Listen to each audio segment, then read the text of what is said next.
Todo ya. Listo. Perfecto.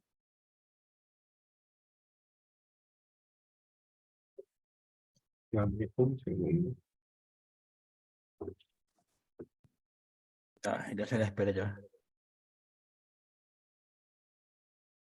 Está metido.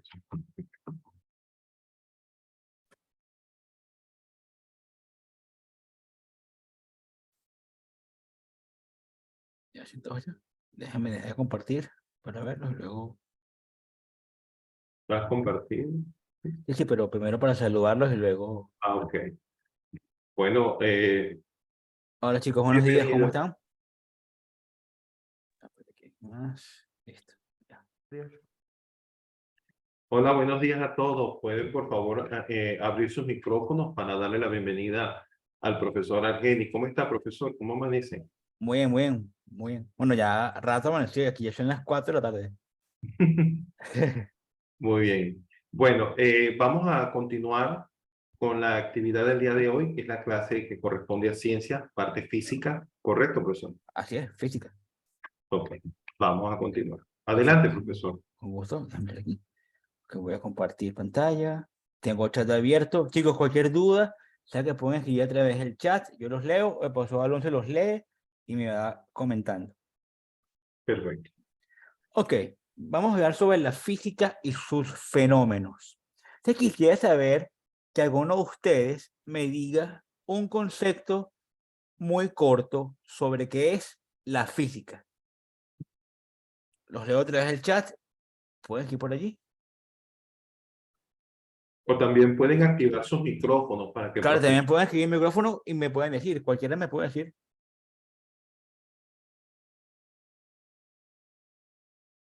¿Qué es la física? Vamos a ver, chicos. Les pregunto, vamos a ver. Camila, ¿qué es la física para ti? Ferdi. Ahora se me oye. Ah, sí, te escucho. Mateo, dime. Es una, si no mal recuerdo, era una ciencia que estudiaba las propiedades de la materia. Perfecto. Por ahí va la cosa. Ok. Entonces, comparto un segundo.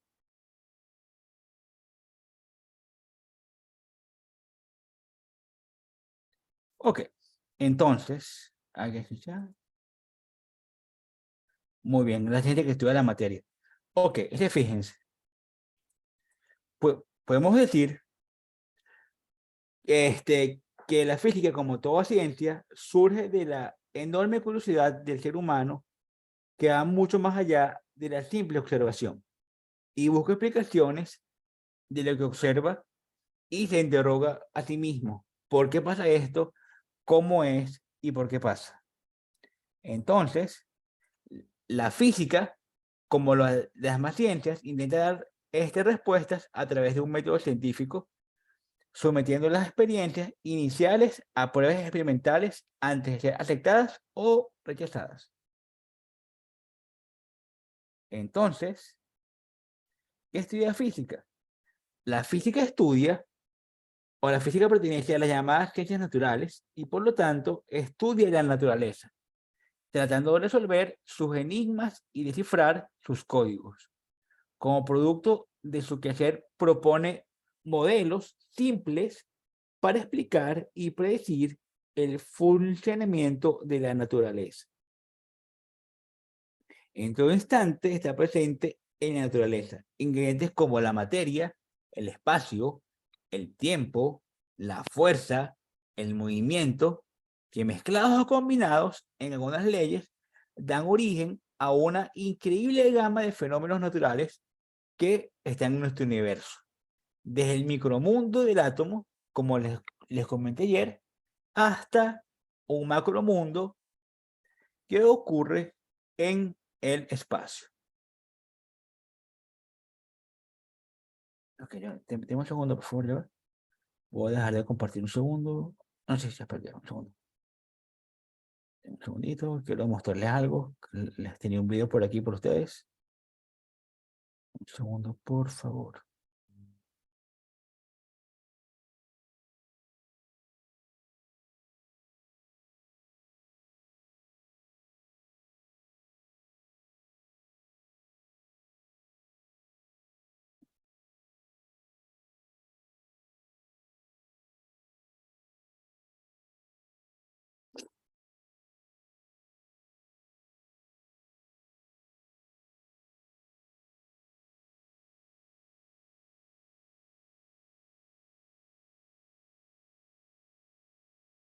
Ok.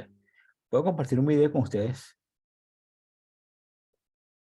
Ok, voy a compartir pantalla.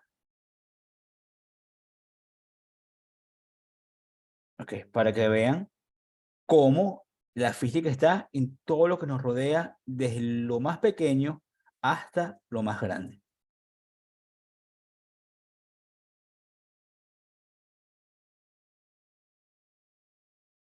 ¿Se ve la pantalla? Sí, se ve. Ahí estamos a 1 metro de distancia. Estamos a 10 metros de distancia. Ahora estamos a 100 metros de distancia. Ahora estamos a 1 kilómetro de distancia. A 10 kilómetros. A 100 kilómetros. A 1000 kilómetros. A 10.000 kilómetros. A 100.000 kilómetros.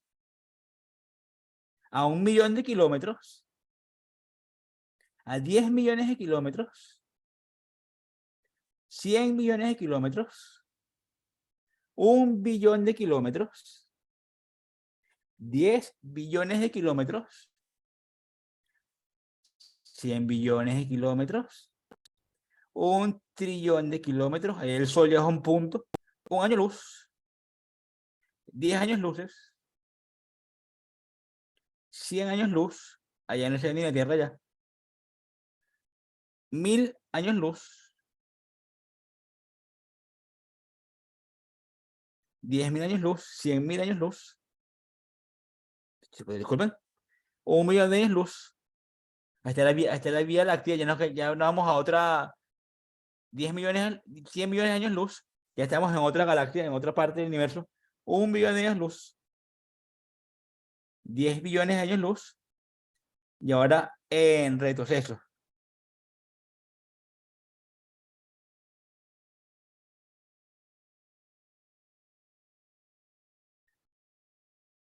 Ya nos acercamos nuevamente a la Tierra.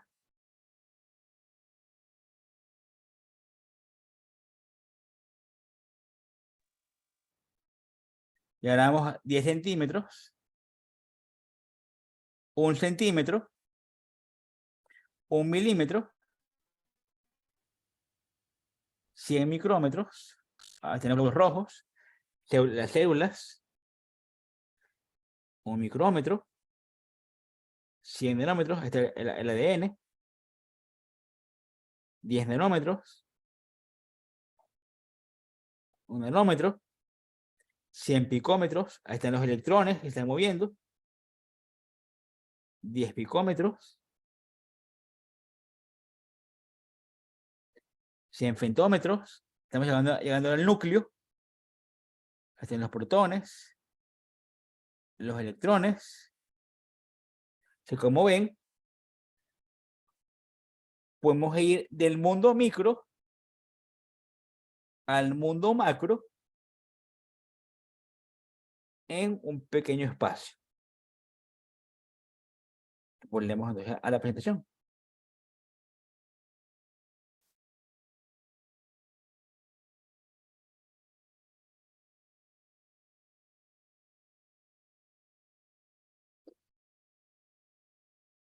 Entonces, con la física tratamos de estudiar el porqué de estas cosas, por qué ocurren estos movimientos y por qué podemos movernos desde un microespacio hasta un macroespacio. ¿Qué aplicaciones tiene la física? Okay. Ayer vimos la de la química. Vamos a ver dónde podemos estudiar nosotros la física, dónde está la física. Y como, al igual que en la química, la física está en todas partes, en todo lo que nos rodea va a haber física. O sea, la mayor parte de la tecnología que hoy disfrutas en tu casa tiene su origen en la física. La luz eléctrica, el computador, el equipo de música, el teléfono, la televisión, la calefacción, la construcción antisísmica, el automóvil, el microondas y muchas otras cosas más. También otros campos, como la medicina y la ingeniería, se hace con el uso de la tecnología basada en la física. Si conocemos las bases de los fenómenos físicos que diariamente nos rodean, podremos comprender mucho mejor y participar en el mundo tecnológico de hoy. Así como verán, tanto la física y la química están en todas las cosas que están a nuestro alrededor. Ok, ahora que estamos estudiando física, ¿verdad? Tenemos que buscar el porqué de muchas cosas. Entonces, los científicos han clasificado los diversos conocimientos físicos en ramas diferentes. Como ya vimos en la clasificación de la química, ahora vamos a ver cómo está clasificada la física. Igual que la química y la física también se puede dividir en varias áreas. Estas áreas no son independientes, no son independientes entre sí y no excluyen una de la otra. ¿Ok? Entonces la física se puede pensar como un conjunto de muchas cosas que estudian fenómenos macroscópicos y microscópicos. Ok, y puesto que la mayoría de las cosas que observamos tienen son de forma macroscópica, las explicaciones que ocurren están en su nivel microscópico. Entonces, la física tiene diferentes áreas. Por ejemplo, la mecánica. Entonces, con la mecánica vamos a estudiar los fenómenos que tienen que ver con el equilibrio, el movimiento de los cuerpos y sus causas. Por ejemplo, si un vehículo va de un punto A a un punto B, va, por ejemplo, digamos, de Nueva York a Washington, o va de un punto A a un punto B, cualquier distancia, el por qué se mueve ese vehículo, ¿verdad? Eso está relacionado con la mecánica. Si uno lanza un balón de fútbol de un punto a otro y lo patea con cierta fuerza, el por qué se mueve ese balón y lo que el balón se mueve, eso también tiene que ver con el estudio de la mecánica. También podemos incluir, si estudiamos las cosas que se mueven, podemos hablar de las ondas. Las ondas se van a mover de un punto a otro y al esas ondas moverse, ese estudio debe tener que ver con la mecánica. ¿Ok? Ahora bien, ¿cuál es otra rama de la física que nos interesa? La termodinámica. La termodinámica está también muy mezclada con la química. Esas son dos áreas que van casi de la mano. Entonces, ¿por qué van de la mano?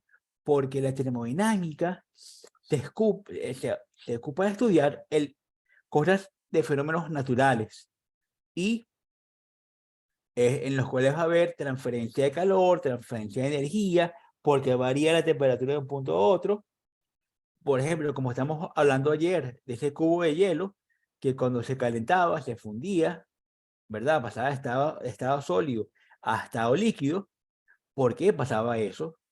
¿Y qué ocurrió allí? Otra parte de la física, ¿verdad? Es el electromagnetismo, y eso tiene que ver con fenómenos eléctricos, electricidad y magnetismo, ¿verdad? Y todas las cosas que nos rodean actualmente, desde la computadora hasta un teléfono celular, nuestra cocina, todos nuestros electrodomésticos, ¿verdad? Funcionan con energía eléctrica y también usamos el magnetismo para que ellas puedan funcionar. Y una rama más nueva, que es la electrónica, y estudia las propiedades de los materiales a un nivel muy pequeño, a un nivel atómico. Es por eso, ¿verdad? Que uno puedes construir transistores, puedes construir chips, puedes hacer circuitos eléctricos con materiales cada vez mucho más pequeños y que funcionen con una mayor eficiencia. Es por eso que si ustedes ven un teléfono celular de los años 80, años 90, del 2000, 2010, 2020, ustedes pueden ver cómo varían esos teléfonos. Algo era muy grande y era como un bloque. Ahora tenemos teléfonos que son mucho más delgados, más livianos, ¿ok? Y todo eso se tiene que ver con la física. ¿Ok? El mismo hecho de tener baterías diferentes hacen, como dijo acá aquí, el hecho de tener baterías diferentes hacen que los teléfonos o cualquier aparato electrónico funcione mucho mejor.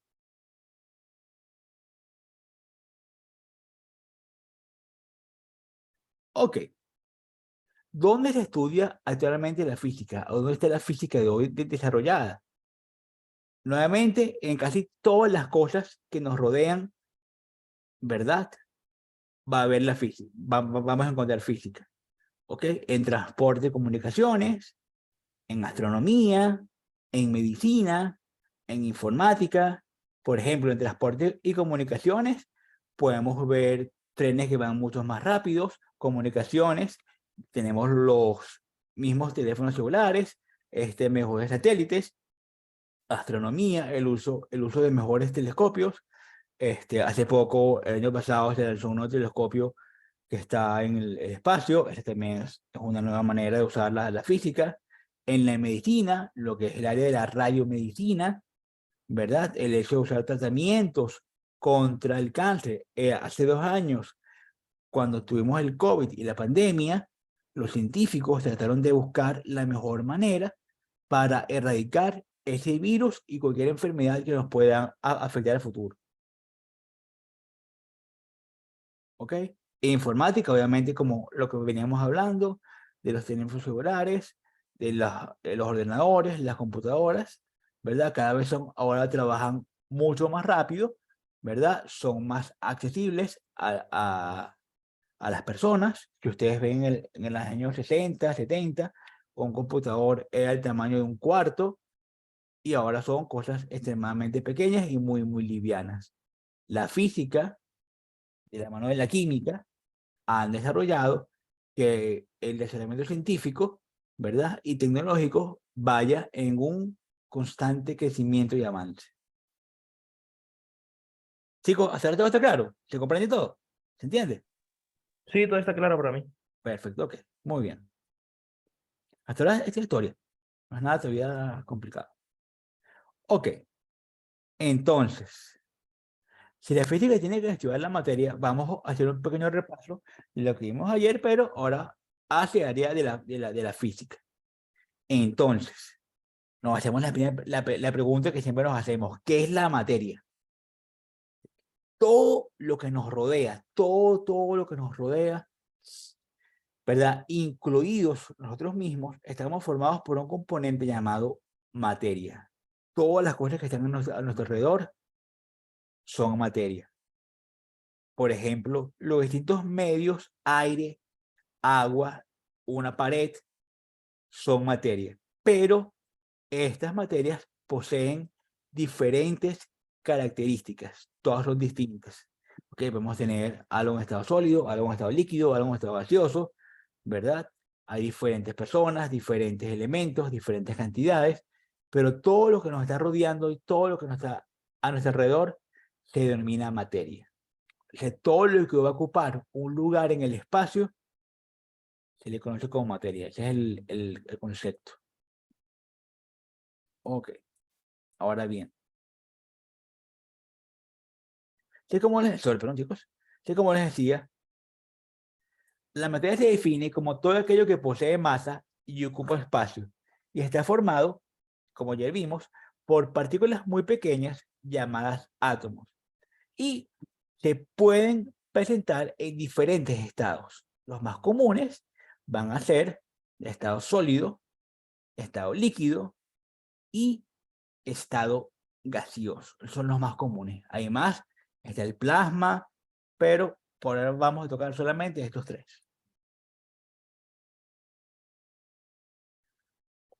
Ahora aquí. Pues, ¿qué importa? Ok, en el estado sólido, ¿verdad? Las partículas van a estar, tienen una forma definida. ¿Ok? Por ejemplo, si yo tengo un cubo, o sea, los átomos y los átomos en una forma sólida, ¿verdad? Se van a distribuir en una forma definida. Y todas sus partículas van a estar muy, muy, muy unidas. En el estado líquido, las partículas, ¿verdad?, van a adquirir la forma del recipiente que contenga ese líquido. No es lo mismo que yo tenga, por ejemplo, un vaso de agua, dígame. No es lo mismo que yo tenga un vaso de agua a que yo tenga un litro de agua, a que yo tenga una piscina de agua, ¿verdad? En las tres vamos a estar en estado líquido, solo que las partículas se van a mover más libremente mientras tenga más espacio. ¿Qué significa eso? Eso significa que la forma de esas partículas en estado líquido van a estar siempre relacionadas con el recipiente en el cual van a estar.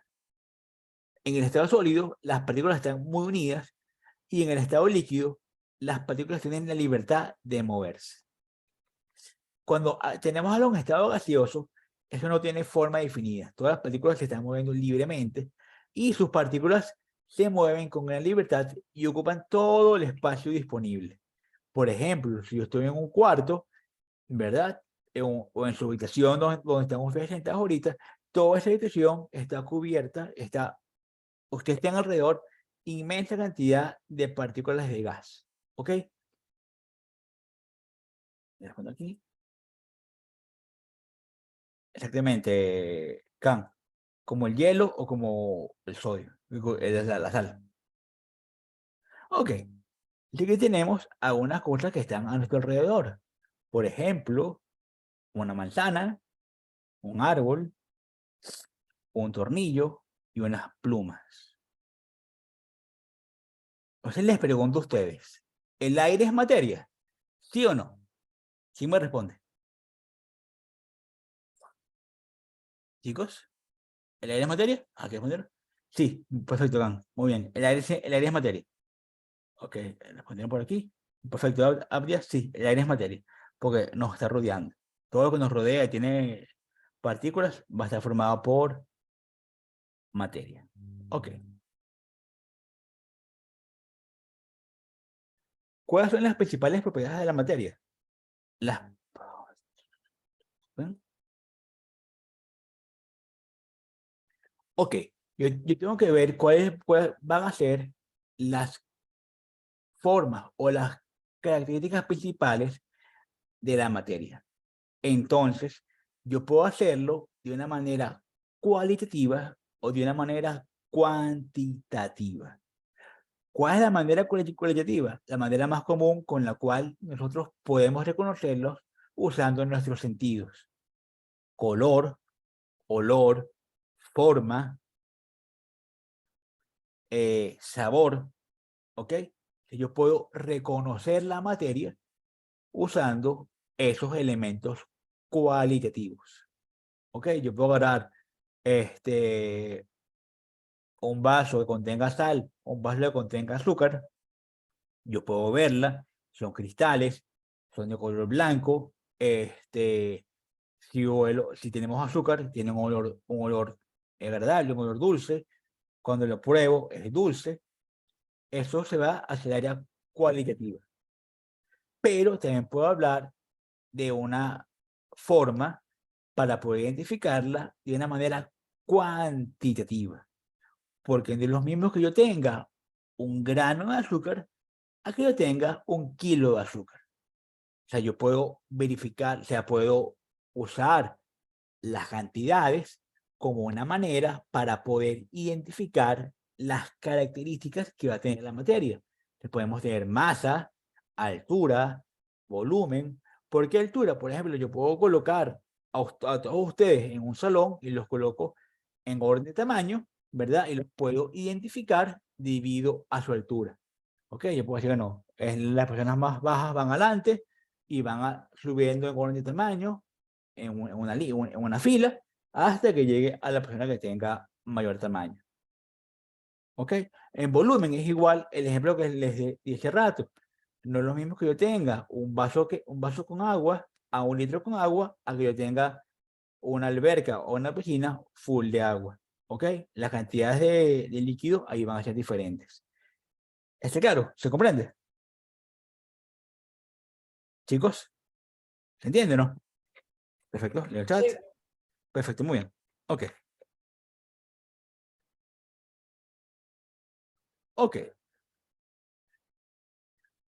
Propiedades generales de la materia. Son aquellas que posee todo tipo de materia sin distinción, por lo que no permite definir una sustancia de otra. Por ejemplo, una frutilla y un trozo de madera pueden tener una masa de 30 gramos. Sin embargo, esta característica no nos permite diferenciar una de otra. ¿Qué significa eso? Yo les digo a ustedes, bueno, ustedes tienen aquí 30 gramos de esto y 30 gramos de esto. Si están en un cuarto oscuro y nada más saben que son 30 gramos, ustedes no pueden diferenciar una de otra. ¿Ok?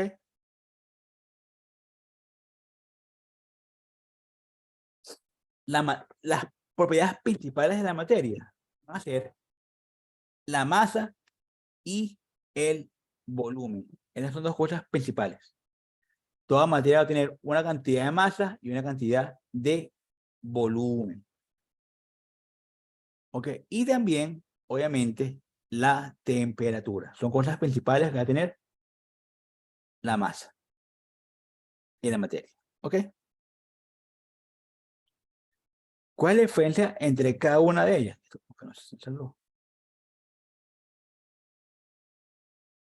Ok. La masa es una medida de la cantidad de materia que hay. ¿Ok? Y se mide con balanzas y se expresa en kilogramos. ¿Ok? Por ejemplo, es muy importante que ustedes van al supermercado y le dicen al dependiente o al encargado, por favor me da un de papas, es de preguntar un qué. Uno tiene que usar las unidades correctas para esto. 1 kilogramo, o me da por favor medio kilo. O en Estados Unidos es 1 libra, 2 libras. ¿Ok?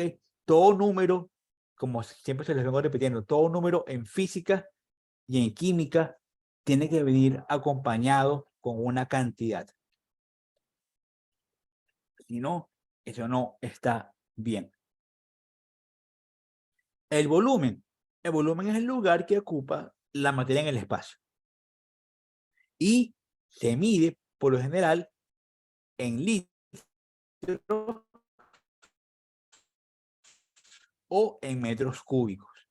Para medir elementos, como por ejemplo una probeta, un cilindro graduado, una pipeta, una bureta, usamos instrumentos para poder medir la cantidad de volumen. Y tenemos también la temperatura. 1 lira, muy bien. Y también tenemos la temperatura, que es la medida de la energía interna de las partículas de una sustancia. Y estas se miden con un termómetro. Y estas se expresan en grados. Celsius, Kelvin y obviamente Fahrenheit. Entonces tenemos grados Celsius, grados Kelvin y grados Fahrenheit. Son las tres. Bueno, hay otra manera de medir temperatura que se llama grados Rankine, pero eso no viene el caso por ustedes. Los más importantes son Celsius, Kelvin y grados Fahrenheit.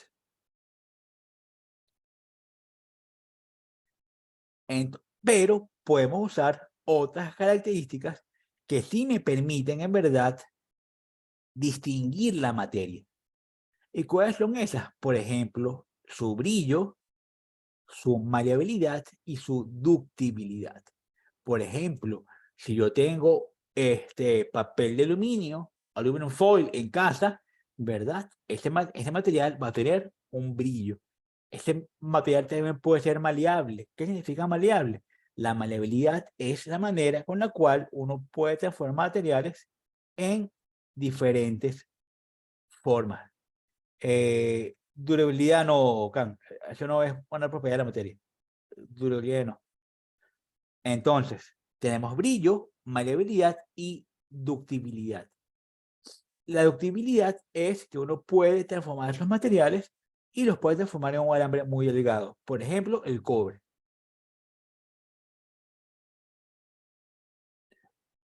Aquí faltaría uno que también se llama conductividad, la capacidad que tiene la materia de que a través de él permita conducir electricidad y calor. Tenemos otras propiedades más importantes como son densidad, punto de fisión, punto de ebullición y solubilidad. La densidad se la vamos a explicar más adelante cuando la veamos química, pero la densidad es simplemente una relación, exactamente como los órdenes, ¿no? La densidad es una relación entre la masa y el volumen. El punto de fusión, eso ya lo discutimos, el punto de fusión es el punto en el cual un sólido pasa a estado líquido. El punto de ebullición, como ayer lo vimos, es el punto en el cual pasa de estado líquido a estado gaseoso. Y la solubilidad es la capacidad que tiene una partícula de disolverse en agua o en otros solventes. No necesariamente es agua.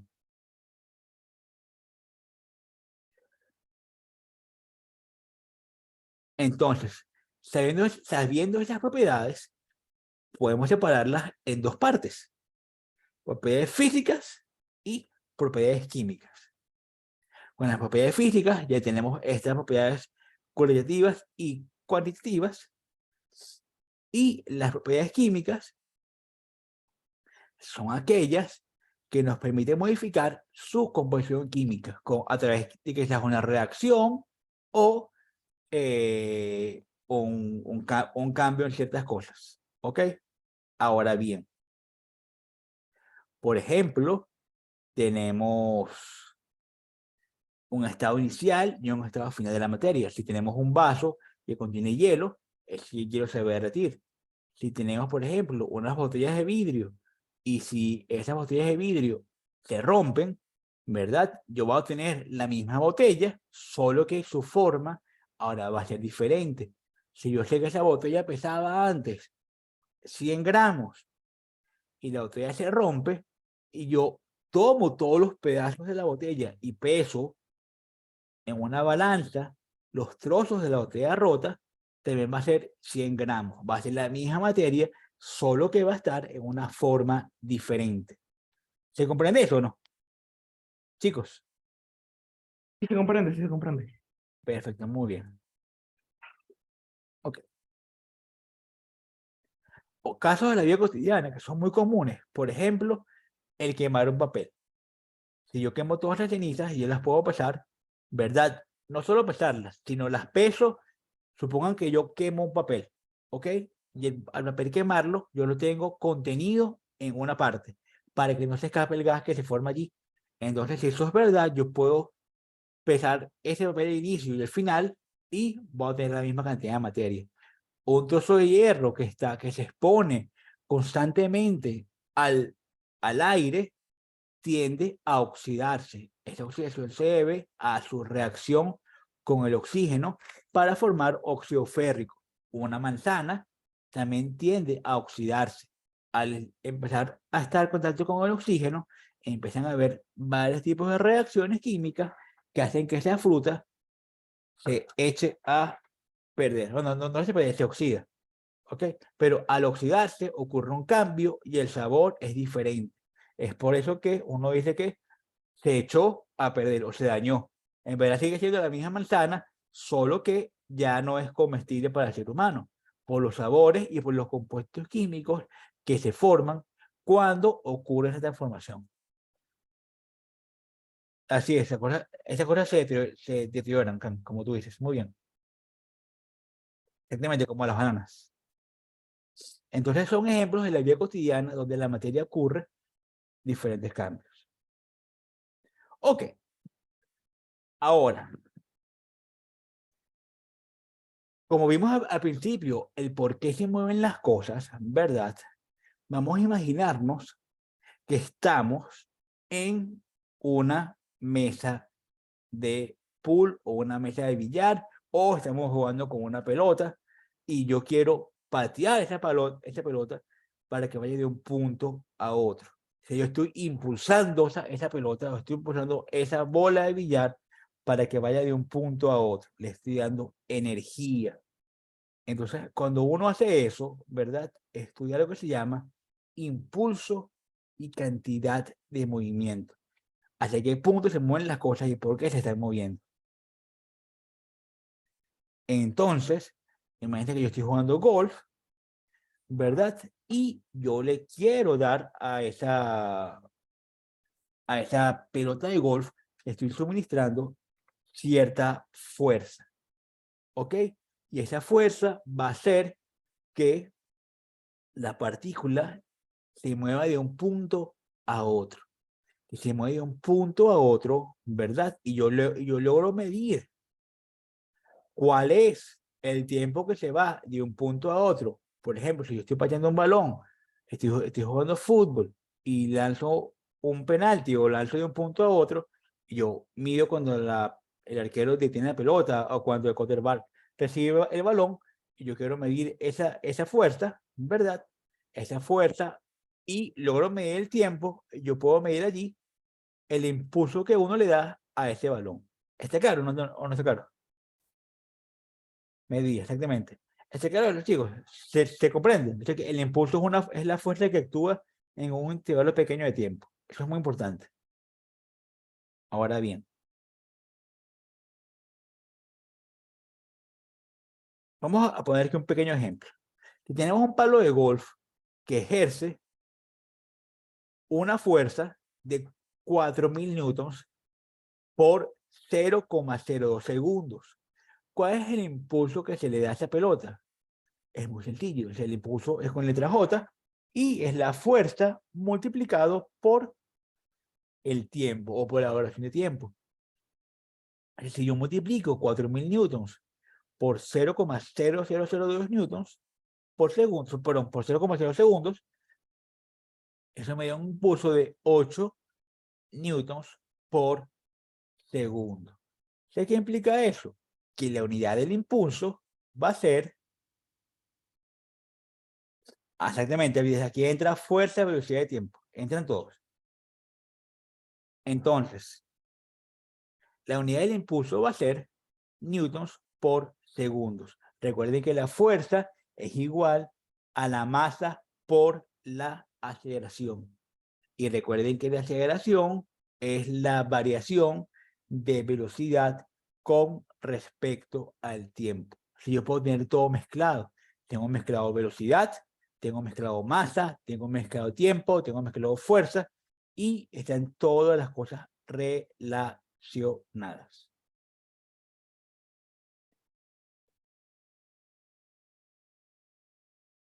Disculpen. Imagínense que, ¿verdad? La fuerza que actúa en ese objeto que actúa no es constante, sino va variando. Puede ser que sea muy grande el inicio y luego tiende a cero o disminuye como está aquí en la gráfica. O sea, yo al principio puedo usar mucha fuerza hasta que la fuerza sea casi cero. ¿Cómo puede ser eso? Imagínense, por ejemplo, que ustedes están empujando o impulsando a través de una colina una caja, o están impulsando algo a través de una colina que va subiendo. Ustedes van a empujar con fuerza al principio, pero va a haber un momento que se van a cansar, sus músculos se van a cansar y la fuerza va a ir disminuyendo hasta que me canse totalmente. Entonces esa fuerza no va a ser constante. Es que cuando la fuerza no va a ser constante, uno puede usar una fuerza promedio, ¿verdad? Para poder hallar ese impulso. Y la ecuación es exactamente lo mismo. El impulso va a ser igual a la fuerza promedio o la average force multiplicado por la variación del tiempo. Exactamente, Cam, la lifting your groceries. Por ejemplo, un ejemplo aquí. Tenemos dos pelotas de goma que chocan entre sí. La pelota B ejerce una fuerza promedio de 1.200 newtons sobre la pelota A. Entonces, ¿cuál es el contacto de las pelotas si el impulso es 5 newtons por segundos. ¿Qué me están pidiendo aquí? Me están pidiendo cuánto duran esas pelotas unidas. Fíjense, en este tipo de problemas, me dan cuánto vale el impulso, me dan cuánto vale la fuerza, pero yo tengo que calcular cuánto vale esa variación. Ahora bien, fíjense, esta fuerza B va hacia la izquierda. Toda fuerza que va hacia la izquierda, si tenemos seguimos vectores, ¿verdad? Se está empujando en un sentido negativo. Entonces, como yo estoy empujando algo, ¿verdad? Ese impulso va a ser negativo y esa fuerza también va a ser negativa. Entonces, tengo que despejar de aquí cuánto va a valer el tiempo. Entonces, podemos ver aquí que la fuerza está multiplicando el tiempo o a la variación del tiempo. Para yo poder despejar, tengo que pasar esa fuerza hacia el otro lado de la igualdad con su operación contraria. La operación contraria a la multiplicación va a ser la división. Eso me va a quedar que el tiempo va a ser igual a el impulso dividido entre la fuerza. Ok, el impulso es negativo.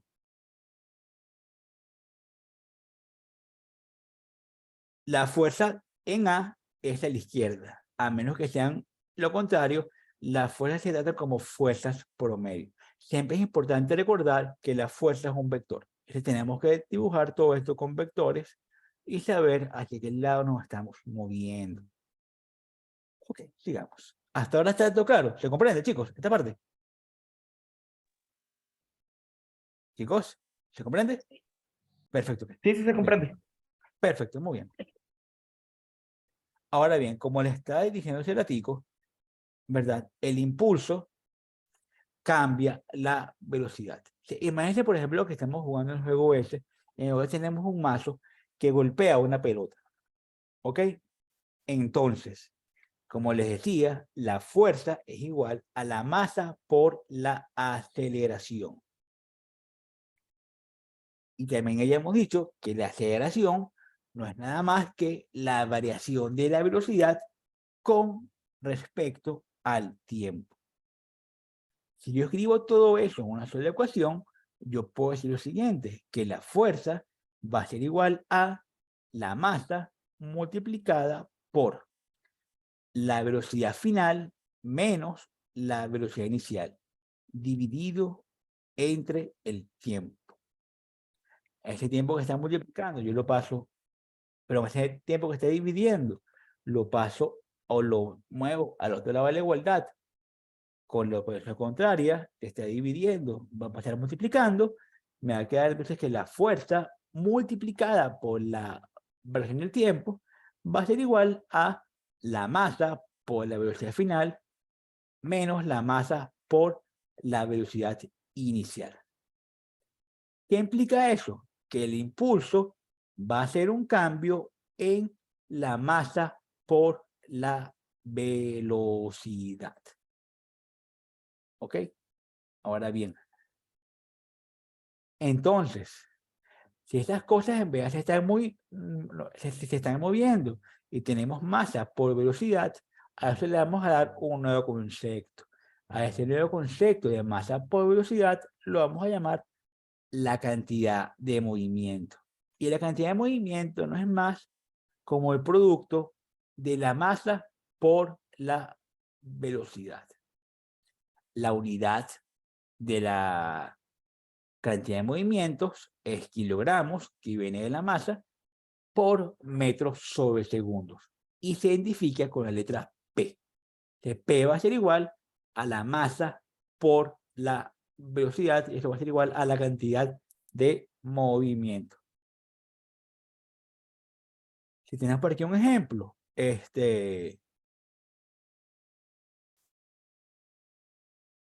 masa y velocidad.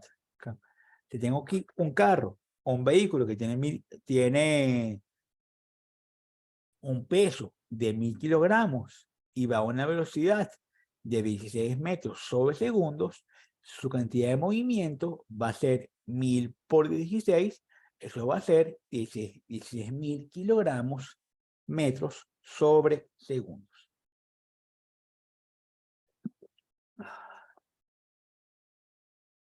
¿Sí?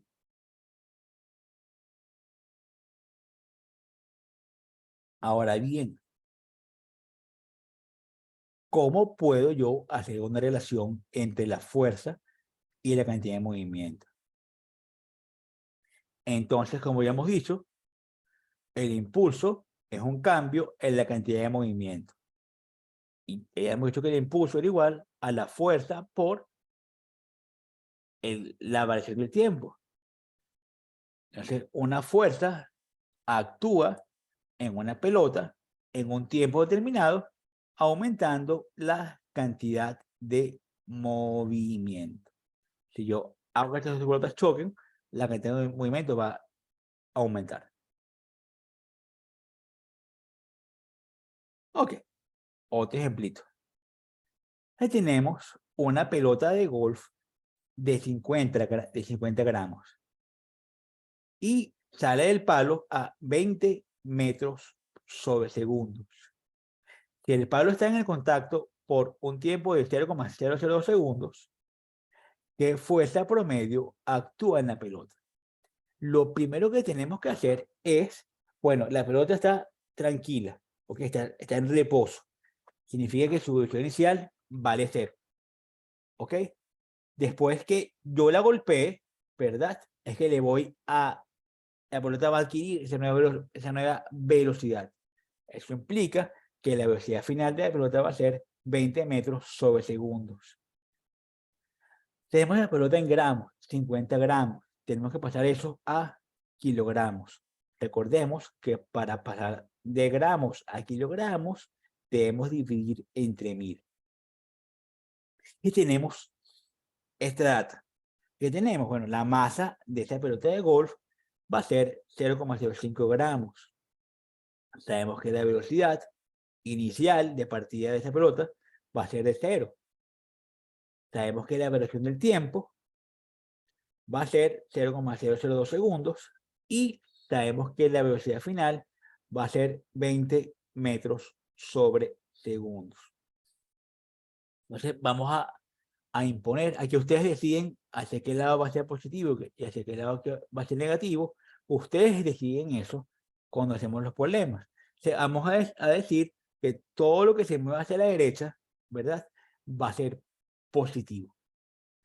Entonces, ¿qué decimos? Bueno, la fuerza multiplicada por lo que varía el tiempo va a ser igual a la cantidad de movimiento, que es la masa por la velocidad final menos la masa por la velocidad inicial. Ya hemos dicho que al principio esta pelota no tenía ninguna velocidad, por lo tanto, esa velocidad iba a ser igual a 0. Entonces, lo que hacemos aquí es sustituir los datos que tenemos para poder encontrar el valor de la fuerza. 0,05 kilogramos por 20 dividido entre 0,02 segundos. Eso me da una fuerza promedio de 500 newtons. Chicos, ¿está claro? ¿Se comprende o no? Chicos, Sí, profesor. perfecto. Ok, un segundo. Ahora, supongamos ahora, ¿verdad? Que la velocidad se está moviendo del lugar. ¿Ok? Entonces, yo les dije a ustedes que la velocidad era un vector. Entonces, imagínense este problema. Tenemos una pelota de 2 kilogramos que pega en la superficie con una velocidad de 20 metros sobre segundos y rebota con una velocidad de 15 metros sobre segundos. Nos preguntan cuál es el cambio en la cantidad de movimiento. Entonces aquí vamos a tener una cantidad de movimiento inicial y una cantidad de movimiento final. ¿Cómo calculamos eso? Muy sencillo. Bueno, si la pelota va, aquí nuevamente ponemos los sentidos. Si la pelota va hacia abajo, ¿verdad? Podemos decir que eso es positivo y lo que va hacia arriba va a ser negativo. ¿Ok? Entonces, escribimos aquí, la cantidad de movimiento va a ser igual a la masa multiplicada por la velocidad final, que es 15 metros sobre segundos, menos la masa por la velocidad inicial, 2 kilogramos, y aquí tenemos una velocidad negativa. ¿Por qué negativa? Bueno, porque estamos diciendo que si esto va hacia abajo, va a ser negativo. Entonces, menos por menos va a dar más, 2 por 20 da 40, y 2 por 15 da 30. 30 más 40 van a ser 70 kilogramos por metros sobre segundos. La idea de esto es que ustedes escriban y puedan, cuando planteen el problema, que digan, bueno, todo lo que va hacia abajo va a ser negativo y todo lo que hacia arriba va a ser positivo. Eso es a su conveniencia. Pero siempre tienen que dejar eso en todo el problema. No es que en una parte del problema hacia abajo va a ser negativo y luego en la pregunta 2 ustedes cambian el sistema. Ustedes cuando comienzan a hacer el problema, a resolver el problema, dejan claro cuál va a ser su sistema de referencia.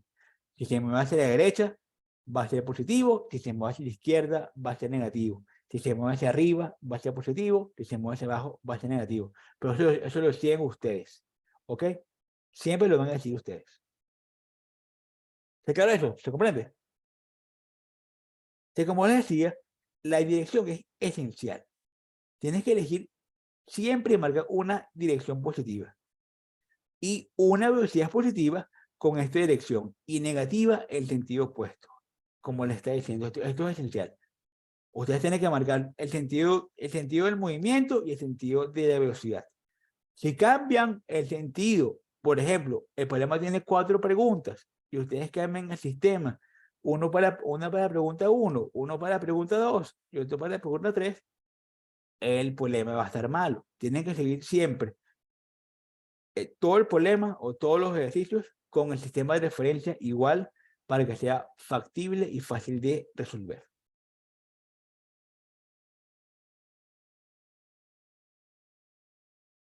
Un ejemplo. Una pelota de 500 gramos se mueve a 20 metros sobre segundos hacia un bat, o su béisbol. La pelota choca con este durante 0,02 segundos y sale en dirección opuesta a 40 metros sobre segundos. ¿Cuál es la fuerza promedio sobre la pelota? ¿Ok? Entonces, bueno, decimos, no, aquí está el bat, aquí está el bateador. Si yo bateo hacia los lados del left, del center o el right field, hacia allá va a ser positivo. Si bateo hacia atrás, hacia el lado de los dugouts, eso va a ser negativo. Ok, se establece el sistema de referencia. Obviamente pasamos o convertimos todo lo que las unidades a unidades MKS con las cuales podamos trabajar, transformamos los 500 gramos a kilogramos. Ese es el primer paso. Y decimos, bueno,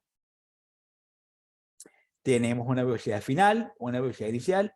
Si la pelota, cuando me muevo con el bate, cuando la pelota viene hacia mí, ¿verdad? Cuando el pitcher la lanza, ¿verdad? Viene a una velocidad negativa y cuando yo la golpeo, va a una velocidad positiva.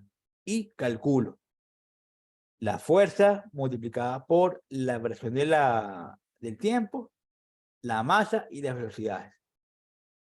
Chicos, ¿esto se comprende o no? ¿Se entiende? Chicos, ¿aló? ¿Se entiende? Sí. Perfecto, que muy bien. Entonces, hacemos nuestros cálculos, ¿verdad? Y llegamos que la fuerza va a ser 15.000 newtons. Muy bien. Siempre tenemos que tener claro cuál va a ser nuestro sistema de referencia. Si no, el problema va a estar malo. ¿Okay? Aquí tenemos otro ejemplo. ¿Ok?